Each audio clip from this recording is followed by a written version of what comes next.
Rumpelstilskin. When there was a miller who was poor, but who had a beautiful daughter. Now it happened that he had an audience with the king, and in order to make himself appear as a person of the importance, he said to him, "I have a daughter who can spin strong in the gold." The king says to the miller, "That is an art which pleases my well. Your daughter is as clever as you said. Bring her tomorrow to my palace, and I will try what she can do." When the girl was brought to him, he took her into a room which was quite full strong, gave her a spinning wheel and reel, and said, "Now set the word, and by tomorrow morning early you have not spun strong in the gold during the night. You must die." Thereupon he himself locked up the room and left her in the alone. So there sat the poor miller's daughter, and for the life of her couldn't tell what to do. She had no idea how strong could be spun in the gold, and she grew more and more miserable, until at the last she began to weep. All at once the door opened, and in came a little man who said, "Good evening, Mistress Mila. Why are you crying so?" "Lass," answered the girl, "I have to spin the strong in the gold. I am done out. Go to it." "What will you give me?" said the mannequin, "if I do it for you?" "My necklace," said the girl. The little man took the necklace, sat himself in front of the wheel, and whirr 3 turns, and the reel was full. Then he put another on, whirr 3 times round, and the second was full too. And so it went on until the morning, when all the strong was spun, and all the reeds were full of gold. By daybreak the king was already there, and when he saw the gold he was astonished and delighted, but his heart became only more greedy. He had the miller's daughter taking another room full of strong, which was much larger, and commanded her to spin that also in one night, if she valued her life. The girl knew not how to help herself, and was crying when the door again opened. The little man appeared and said, "What will you give me if I spin that straw in the gold for you?" "The ring of my finger," answered the girl. The little man took the ring.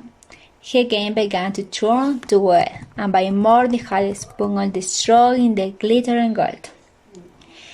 The king rejoiced beyond measure at the sight, but still he hadn't gold enough, and he had the miller's daughter taken into the still larger room full of strong, and said, "You must spin this too in the course of the night, but if you succeed, you shall be my wife. Even if she be a miller's daughter," thought he, "I couldn't find a richer wife in the whole world." When the girl was alone, the mannequin came in again for the 3rd time and said, "What will you give me? I will spin the strong for you this time also.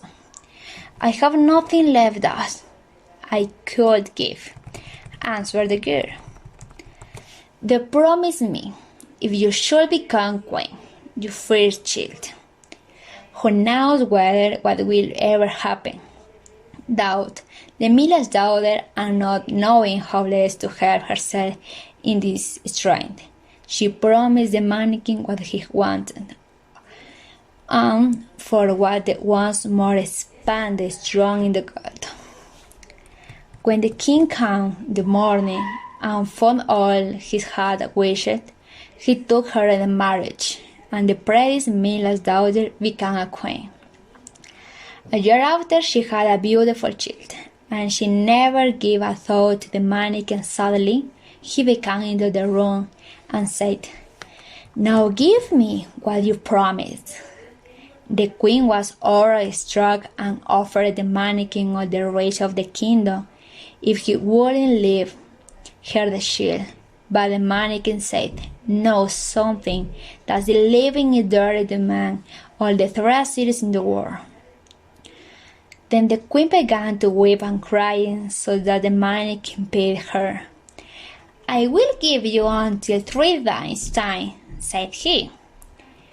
"And if by time you find out my name, then shall you keep your child."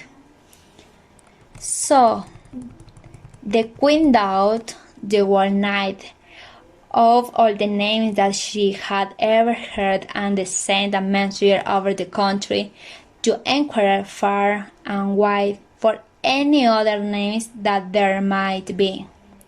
When the mannequin came on the next day, she began with Caspar, Melchor, Balthasar, and said all the names she knew, one after another, but to every one the little man said, "That is not my name."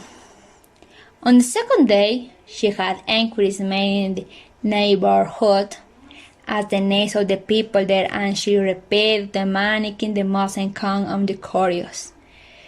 "Perhaps your name is Short Ribs, or Sheepshanks, or Lazy Leg?"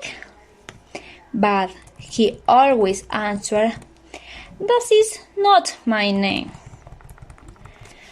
On the third day, the messenger came back again and said, "I have not been able to find a single new name, but as I came, a high mountain and the end of the forest, where the fox and the hare bet each another good night. There I see a little house, and before the house a fire burning, and around about the fire quiet and ridiculous little man was jumping. He hopped up on one leg and shouted, 'Today I bake, tomorrow bread. The next I have the young with child. Ha! Glad I am that no new. But Rumpelstilskin I am silent.' You may think how glad the queen was when she heard the name. When soon afterwards the little man came in and asked, 'Now, Mr. Queen, what is my name?' At first she said, 'Is your name Currant?' 'No.' 'Is your name Harry?' 'No.' 'But your name is Rumpelstilskin.' 'The devil has told you that, the devil has you that,' cried the little man. And in his anger he plunged his right foot so deep into the earth that his whole leg went in. And in rage he pulled on his left leg, so wearing the both hands that he tore himself in two. Thank you.